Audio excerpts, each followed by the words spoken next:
Did it let us know? Yes, man. Finally. Oh, shit.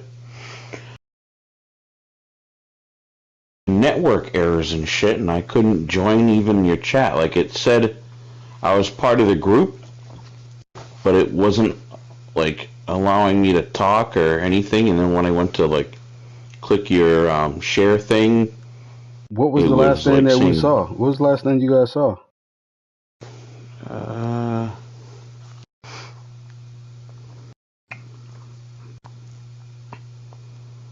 Did you guys see the beginning of the Tony Mercer match? Yeah, they were like, he smashed Mercer's face off the cage like 10 times, and then they dropped on the ground, and I think that was pretty much it. Okay. I'm going to try to share this again real quick. Gotta say I'm concerned about the amount of blood that Drew Tanner is losing here.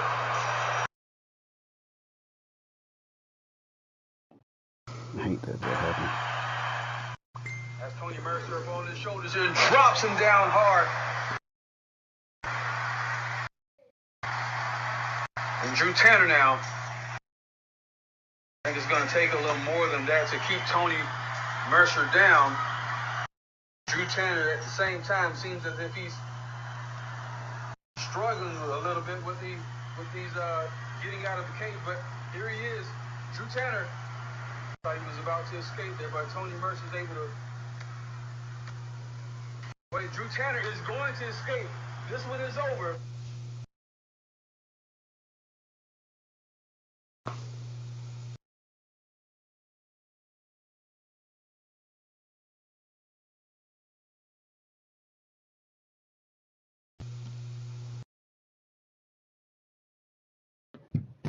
All right, I'm going to back this thing up a little bit and we'll just jump right in. Yeah, at the spot where basically he smashed his face like 10 times off the cage. That's one. Huh? That's two.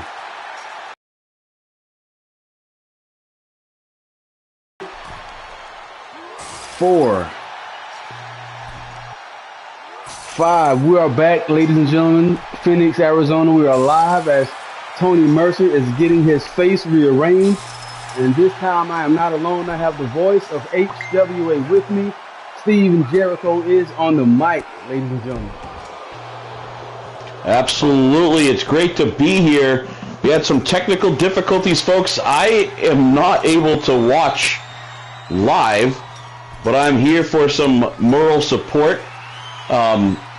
I am actually home sick, dealing with some COVID issues, but I will try my best to help the show out here as much as I can.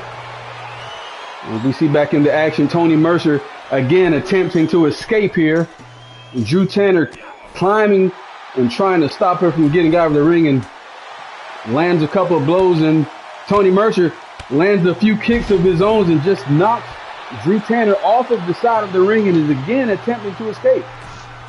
Tony Mercer has had one heck of a mean streak in his short time here in HWA. A lot of people kind of looked at him as a joke, but it seems like he's finally found something to hold on to, some sort of motivation, and he's definitely coming out of his shell. And I haven't heard him yell, "All rise," even once since he's been back. And you see what's going on here in the ring. That's 2 times. Tony Mercer is now bouncing the head 3 times, looking for 4 times of Drew Tanner off of the side of, good God, off of the side of the steel cage. Drew Tanner's already leaking a massive amount of blood here. And oh my God, this is hard to watch. I don't think Tanner has really been the same since his punch for punch match versus Caleb Shaw. It just, I've never seen him be opened up that quickly. Usually hardened, calloused man, but was it the first move of this match he was busted open? Yeah, it was just about the first or second move, if I'm not mistaken. But Drew Tanner now looking to escape the cage.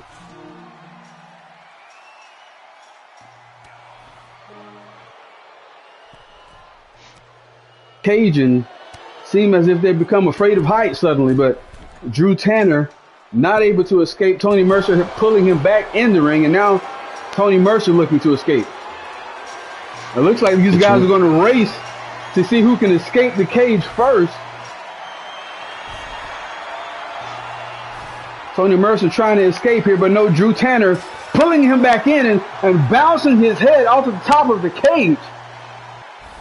As we saw last episode of Blaze, we know that Tony Mercer is an expert at escaping, so I'm surprised he hasn't won this one already. Tony Mercer just bouncing the head of Drew Tanner off of the cage, and Drew Tanner falling back inside. Tony Mercer now trying to escape, and Drew Tanner is in trouble. It looks like his nose is just hanging on. And Tony Mercer has won this match. He has escaped the cage. Big win. Tony Mercer, the escape artist here, ladies and gentlemen. Big win for Tony Mercer here.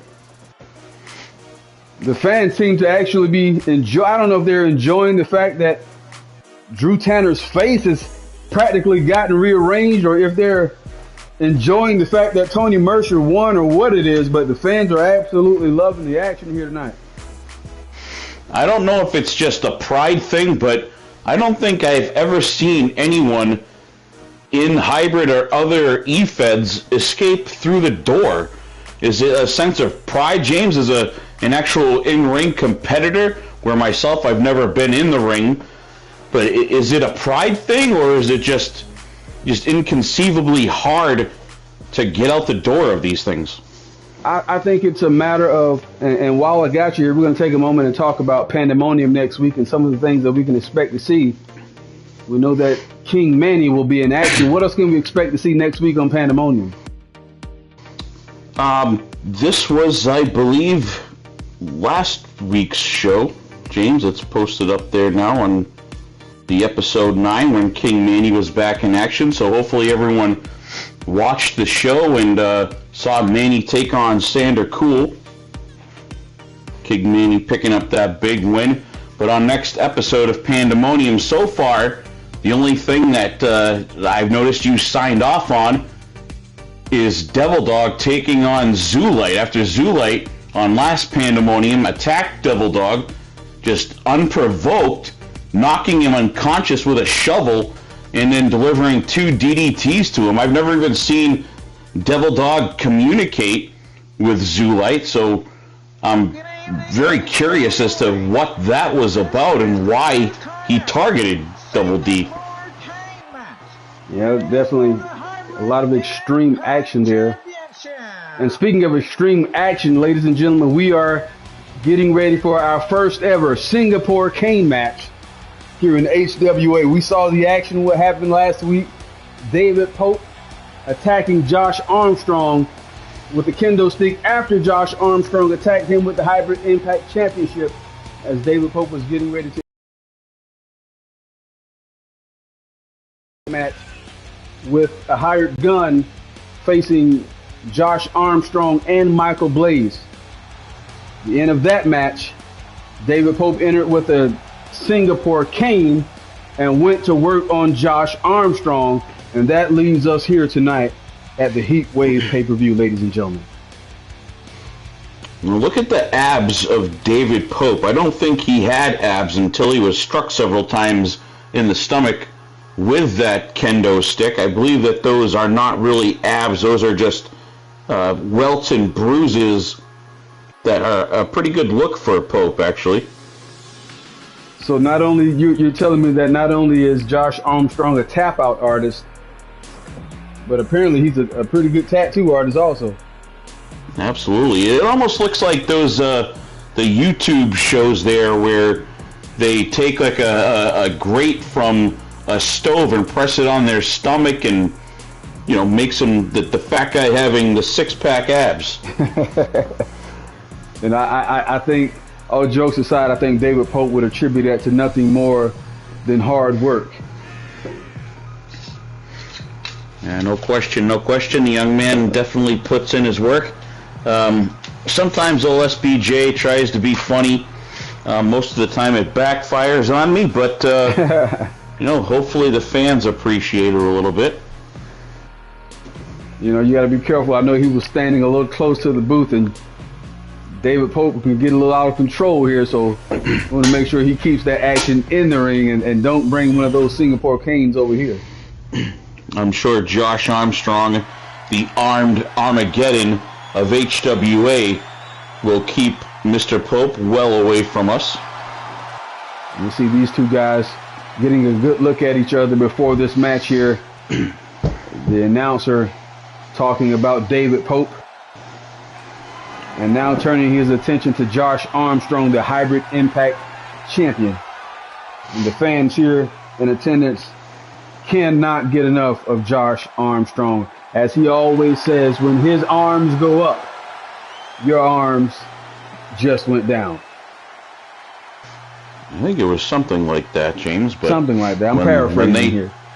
When they tap in, you tap out is another one.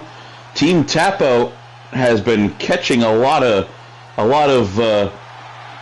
what's the proper term I'm looking for? They've just been on fire here, all over the place, from Jaden Walker, the walking weapon, to prize fighter, and just growing as a team, notoriety across different eFeds. And I'm looking forward to seeing what they can do more in the tag team division moving forward as well.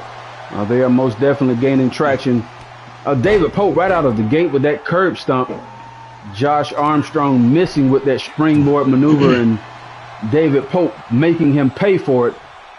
And these guys here, I don't know if they have history before their encounter on Blaze, but these guys look as if they just want to tear each other limb from limb. And no pun intended with Josh Armstrong there, because he's definitely trying to tear his opponent limb from limb. Just trying to yank the limbs off David Pope. As you can see, this maneuver here, another very unique maneuver that just, it looks as if he's trying to stretch David Pope out. Going to the top rope here. Josh Armstrong going for that big elbow, shades of Macho Man Randy Savage, going for a cover here. That's 2. Oh, I thought that was going to be it. David Pope kicking out at the count of 2. Josh Armstrong telling the referee it was 3. I'm wondering what Showtime Quinn is referring to when he says "dang it." Say that again now. Said Showtime Quinn just simply said "dang it" to the chat. I'm wondering what he's referring to. Well, one thing about it, well, look at Josh Armstrong, big maneuver in the middle of the ring. I don't want to get too distracted by the chat, but it's good to see Vernon Quinn here after his match. Big win tonight from Vernon Quinn, and these two men in the ring are looking to do the exact same thing. And I agree with you, we do need to edit. I wish we could just get rid of Nightbot altogether, but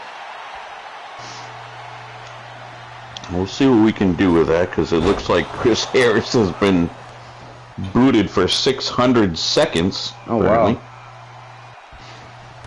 And Josh Armstrong with the kick to the back of the shoulder, and now biting the fingers of David Pope.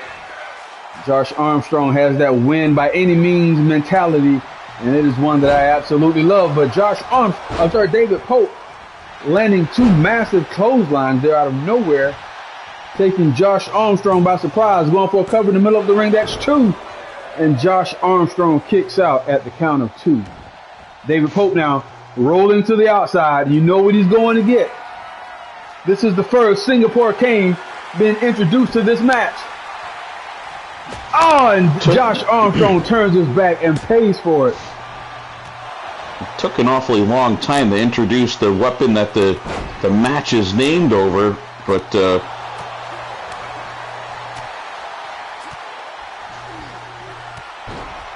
Josh Armstrong with a plethora of maneuvers, and once again biting at the hand of Josh Armstrong. I would imagine you can't hold a kendo stick if you can't feel your hand. But Josh Armstrong going to work on David Pope, a cover, referee in position. That's 2. Oh, so close. David Pope kicking out at the count of 2. Josh Armstrong now grabbing that kendo stick and blow after blow to the midsection. David Pope manages to knock the kendo stick out of the hand of Josh Armstrong, going for a cover. That's 2. Oh, I don't think it gets any closer than that. David Pope is in shock also. The fans in attendance are in shock. David Pope now rolling to the outside, and he's going for a kendo stick.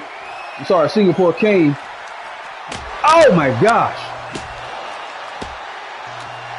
You've heard of suplex. I usually hear Josh Brown over in XIW referring to the Singapore canes all the time. I've always called them kendo sticks, but is there a difference between? What the heck did Josh Armstrong just do? Kind of breakdancing move. His showboating definitely. He paid for it there, because again, David Pope is a no-nonsense guy. And that's one of the things I love about David Pope, as he lands strike after. I think we're about to see a new Hybrid Impact champion here. Suplex on David Pope.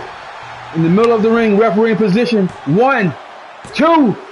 Oh, I thought Josh Armstrong was going to retain there. Imagine Josh Armstrong wondering what he must do to keep David Pope down. And as they stand in the middle of the ring, Josh Armstrong setting up for a big maneuver here, stretching David Pope out like a pretzel. David Pope trying to hold on, and will he tap?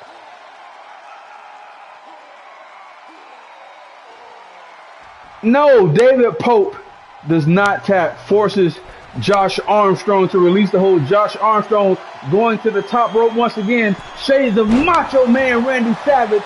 Cover in the middle of the ring. 1, 2. Josh Armstrong retains the Hybrid Impact Championship. Congratulations to Josh Armstrong and Team Tap Out here, ladies and gentlemen. As we talked earlier, Team Tap Out gaining traction in HWA and after a win like this over on the Blaze brand. I believe Josh Armstrong is the only member of Team Tap Out on the Blaze brand. And I can say with a great deal of specificity that there is strength in numbers. Just watching these highlights over again here, my own personal computer. I didn't know that Josh Armstrong flew like that. I know he had a great ground game, great grappling skills, submission specialist, but it's nice seeing a man evolve, especially adding that air game to it. Absolutely. And shifting gears for just a moment, the main event this weekend, TB7, Dylan Mason, my brother in the Megastars, versus Cosmic Wolf. But at this moment, this man, Christopher Harris, one of the most electrifying men in the eFed world, headed to the ring as the main event begins here on HeatWave. I like how Chris has donned a little more Blaze color scheme with the light, we'll call it light red. Light red, I like that. We gotta get an official name for this color. We know Christopher's watching. He loves. I'm sure he actually has a name for it, knowing Chris Harris.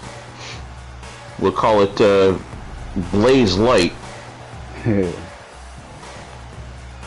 No reference to the issues going on with a certain beer in the world, but yeah, I saw that. Interesting stuff there. Chris Harris looking like he's ready for action here tonight. Lights go gray. That can only mean one thing.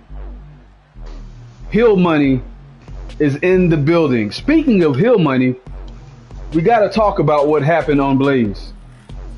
Tyler Ace going down with a potentially career-ending injury. Nova Reese going down with a career-ending injury. The week before that, we saw Cassandra May super kicked in the face by Chris Harris. And that's leaving the entity all by himself here, ladies and gentlemen, in the HWA. How can there really be a heel money if it's just Will King? Well, one thing about it, it's absolutely sure that Will King has a lot to prove tonight.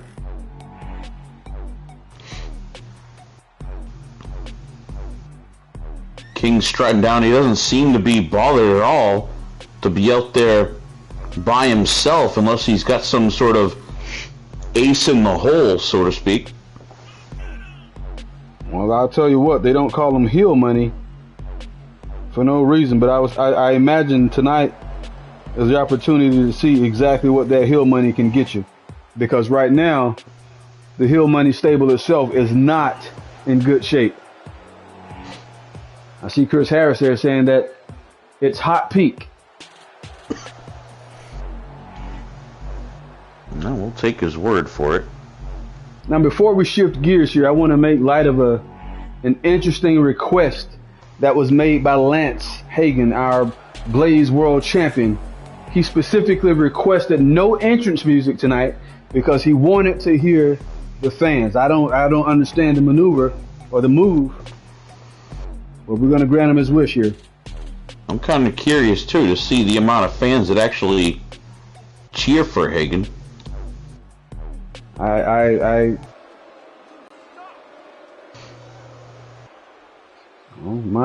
don't think my ears deceive me, but they don't seem to. Yeah, they don't seem to approve.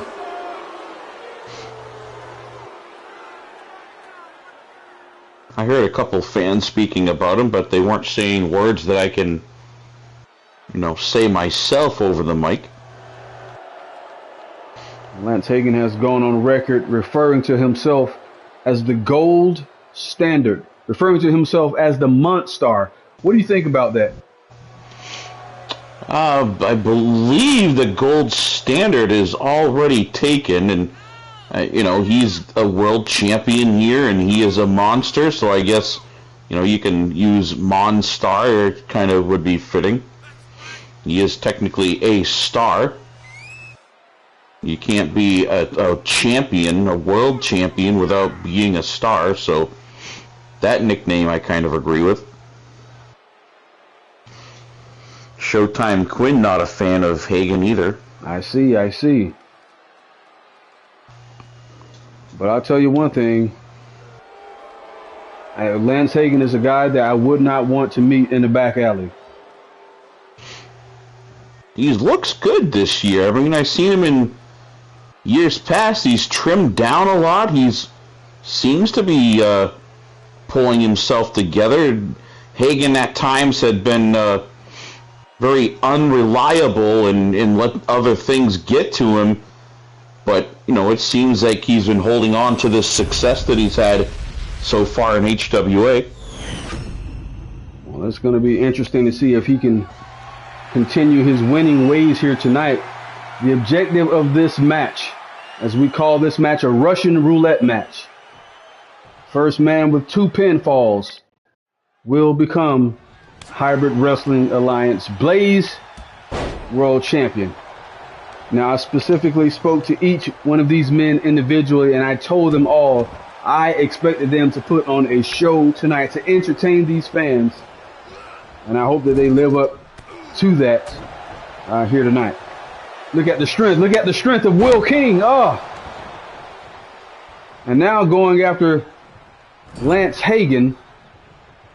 Will King is not a small man. Will King has the strength, he has the size, he has the speed. He just might be the perfect athlete. Now, in a match like this, James, would you sort of align with the other smaller man of the 3 to take on, say, the champion and, do some damage to him so just that one of the other non-champions can win this match, or is it just a straight-up free-for-all? I'll tell you what, if it were me and I were in this match, I would do the smart thing. And the smart thing is to get the hell out of the way and let these guys beat the hell out of each other. You got to learn when to pick you got to pick your spots. In this match, you got to have eyes in the back of your head. I would just stand in the corner and let these guys go to work on each other. I would pick my spots, and I would pick the bones. You got to be smart. You got to work hard, or work smart, not hard. Know when to hold them and know when to fold them. Absolutely. Chris Harris tossing Lance into Will King. I think he was trying to force these guys to tie up. But it backfired on Chris Harris because Lance Hagen is holding him up high and dropping him down hard. And look at Will King now going on the attack. It seems as if they're trying to outdo each other just by putting the hurting on Chris. But you know that Lance Hagen has to break up the pinfall. Big headbutt there. Chris Harris now on the attack. Irish whip to Lance Hagen. Another Irish whip. Lands a big I was thinking that Hagen and Harris had some sort of alliance going after, you know, the previous Blaze show where they were both, you know, out to hurt the Heel Money faction. I'm kind of surprised they aren't ganging up on Will King a little bit more, to be honest, in this one. Oh, big choke slam by Lance Hagen, and Will King is doing the smart thing in the corner by letting these guys beat the hell out of each other. But I got to tell you something. In either of these men that we see in action here tonight, I don't think there's an ounce of good blood. I think there were. Wait a minute. Oh, Will King just powerbombing Lance Hagen over the top rope with ease. But Will King walking into that patented power driver by Chris Harris. Chris Harris now going for a cover here. One. That's two. Lance Hagen breaks it up. I'm curious why you break up a pin like that. Don't you have to get two in order to win? You have to get two, but I agree with the breaking up the pinfall. Because if you let them get one, anything can happen and they can sneak one on you. And the best thing that you can do in a match like this, look, Lance Hagen dropping Will King on his head, going for a cover in the middle of the ring. That's 1, 2, 3. And Lance Hagen has the first pinfall here, just picking Will King up by the back of his head and dropping him down hard. The scruff of his neck and then slamming on his face.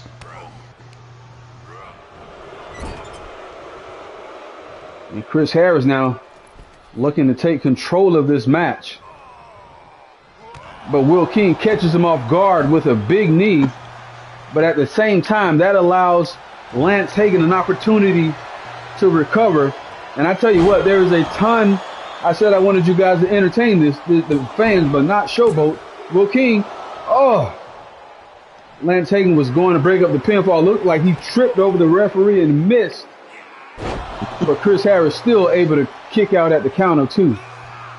Surprised Harris was able to kick out after Will King hit him with the rain right there. I've been calling it the King's rain his whole life, but Will King's corrected me. That patented DDT of his is actually just called the rain.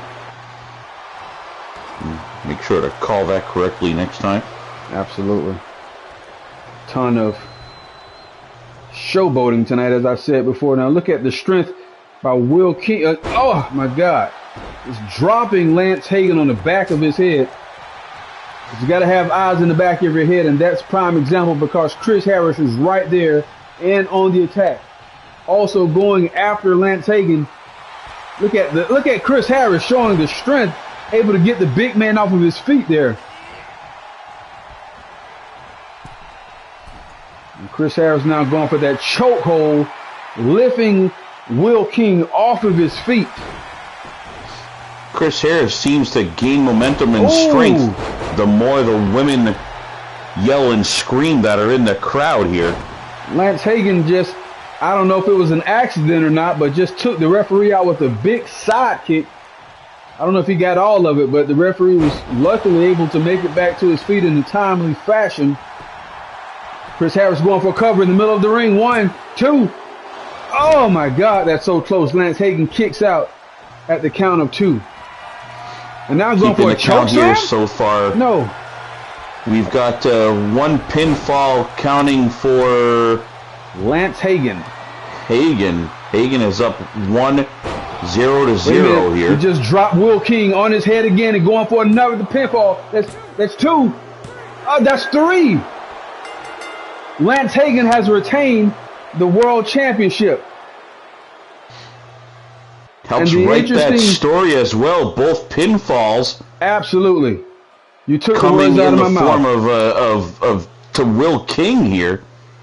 Chris Harris not really factoring in the decision at all. You know, the thing that I want to know, what does this mean for Heel Money? And again, Lance requesting no music, which is still an odd move to me, but I can't help but wonder, what does this mean for Heel Money? And does this officially knock Will King down to the number 3 spot in the pecking order? They were all kind of tied up there for the top spot, or rather Harris and King seem to be. I think he definitely has to go down a peg here. You know, it's tough to see, because it seems as over the last month, you can even, despite the fact that Will King was the number 1 pick, his helicopter goes down right before the first show. Member after member of Heel Money getting dissected, and now tonight Will King taking both pins. I can't help but wonder again, what does this mean for Heel Money? I got another question for you. Has Lance Hagen, has he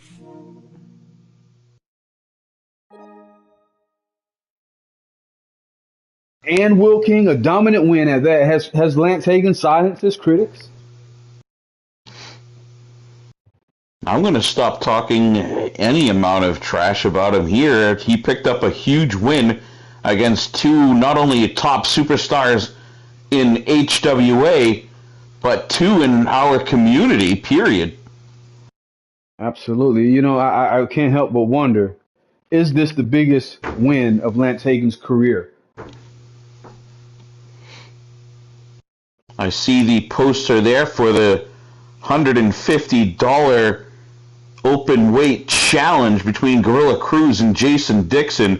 Doing a great job preparing for that matchup. I can't wait to see it, ladies and gentlemen. Make sure you tune in. Again, that is real cash money that is going to be exchanging to the winner of that, and that is a PvP style match, whatever the heck that means. Well, for the older people that are in attendance and watching at home, PvP means person versus person, or player versus player. So, but I'm sure you knew that, SBJ. I was just checking to make sure everyone else did. Right. Of course. But this is shaping up to be such an interesting and unique event here. One night in Vegas, ladies and gentlemen. Jason Dixon versus Gorilla Cruz, $150 on the line. I cannot wait for this event. I keep seeing a lot of people springing up that they want in as part of this. So it seems like this may become a very popular thing and could possibly extend HWA into another facet of the eFed world. If other people are interested, I don't know if we're going to dish out another 150 real simoleons here moving forward, but you know, who knows? Sky's the limit when it comes to HWA lately. Maybe we'll do 200 next time. Who knows? Oh, you heard. Hopefully, the right people were paying attention to that. Whatever it takes to be the absolute best, that is what we will do here at HWA. Now, I also want to go on record and let you guys know that it will not always be wrestling, because if you guys have been paying attention, if you have been watching, we are venturing HWA, the Hybrid Wrestling Alliance, Hybrid Universe is venturing outside of wrestling. We just signed a deal to have our own MMA show every Tuesday night, hosted by Calvin Ricks. Tuesday night fights. We have a reality show, Calvin Ricks automobile show, where he's fixing older cars and remodeling cars, and we're making some big moves. And this One Night in Vegas event, featuring the SAC Challenge, This time it's wrestling. Next time it could be basketball. Next time it could be tennis. You never know. I'm Never know. curious and want to see some comments on the MMA feature and some of the other programs that we picked up. I want to see, some of the talent from HWA and some of the fans, their comments on what they feel, and hopefully some of them have checked the shows out. That way they can, leave some educated information to the rest of us that may not have watched the show yet. Well, I've actually watched the last 2 weeks, and the first week, which was an exhibition just for us to get a taste of it, they did us all a favor and didn't even do it inside of arena. It was just inside. I believe this was, and it was a gorgeous backyard. I believe this was at the home of Calvin Ricks, but it was an incredible event. Just a lot of people who just love great fighting all around and came together and put on a nice local event, which was a great exhibition for HWA and Tuesday night fights. All right. The next event that we will have, I believe, will be Pandemonium, episode 10, coming up this week. Absolutely. We are working on finishing up the card. Yourself still in the process of signing some of the match contracts before we can start announcing them. But now that HeatWave is over, we can start officially dropping the announcements on the page for the next Pandemonium show. Hopefully the agents of the superstars finish as we move into the new, what has been dubbed sort of strangely the 2K23 contract signings. Hopefully those get wrapped up soon so we can actually start producing this show. Absolutely. If you guys are still watching, if you're still listening, get us those hashtags for your 23 characters if you want to be a part of the action moving forward. Immediately after this stream ends, I am deleting 22. If you want to be on the next episode, and I would love for you to be, because you guys have been doing an amazing job. And as it was announced earlier on in today, it is official that Blaze is actually winning the ratings war against the Pandemonium brand. That's big news, man. That's been coming more and more evident as of late, and we are hearing it from the critics, that's for sure. Experts in the wrestling world have been calling it, basically, and posting a lot of their thoughts on the matter to the group page. And here it is. We are finally, as you said, Blaze has taken over, at least for the last, week or two. Have had, started off slightly more, but now I believe they're taking a commanding lead. The last time I actually looked, it was pretty close. I'm not sure if the numbers have grown that fast or if I missed something, but either way, I think it needs to be a wake-up call for the Pandemonium brand. Now, let me ask you this. Being that Blaze has taken over the ratings in the ratings war, for those that are listening, tell them, what does it take to push your brand to be the leading brand? What does it take?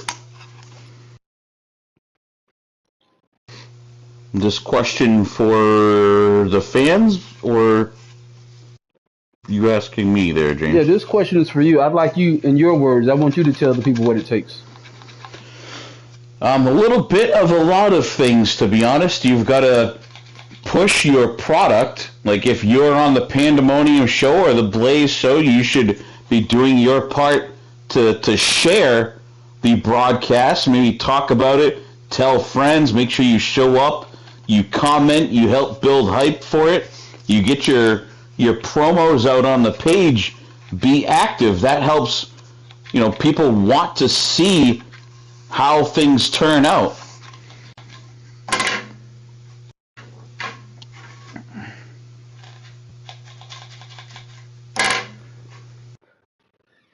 So yeah, I noticed quite a few new faces on the page. So I got to tell you guys, nobody's place is secure in HWA. We're always looking for active people. We're always looking for people that want to be here. So I got to tell Big you, signing with Andre Storm. I just wanted to point him out from the Alpha UK camp.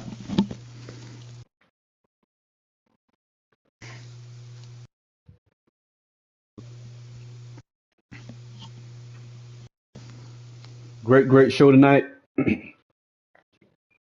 And I believe that's it, man. I do apologize. Yeah, it was a great show. Great show, Blaze. There was a couple little hiccups, but played through it. Got it done. James did a great job here on commentary. I tried to jump in, but having some network errors, and I'm not there in the studio when I wanted to be due to the COVID that's been going in my household. So hopefully that didn't hinder the show at all. It seemed like we were still getting a lot of good activity through the comments section. So I don't believe there's going to be any drop-off in the viewing here for HeatWave. I'm excited to see where it goes from here, and I can't wait to see you guys again on the next episode of Pandemonium, where I'll be live back in the studio once this 10 days clears that I've got to be quarantined here. Well, quarantine always sucks, but we'll make sure that we get the SSB boys to send you a care package. Hopefully they are a little bit more friendly than the cookies that Mr. Will King delivered. On that note, ladies and gentlemen, have a great night. Stephen Benoit Jericho, on behalf of the Hybrid Wrestling Alliance, is signing out. Any last words from you there, El Presidente? Negative, none at all. You guys have been doing an amazing job. Keep up the good work, and we will see you soon.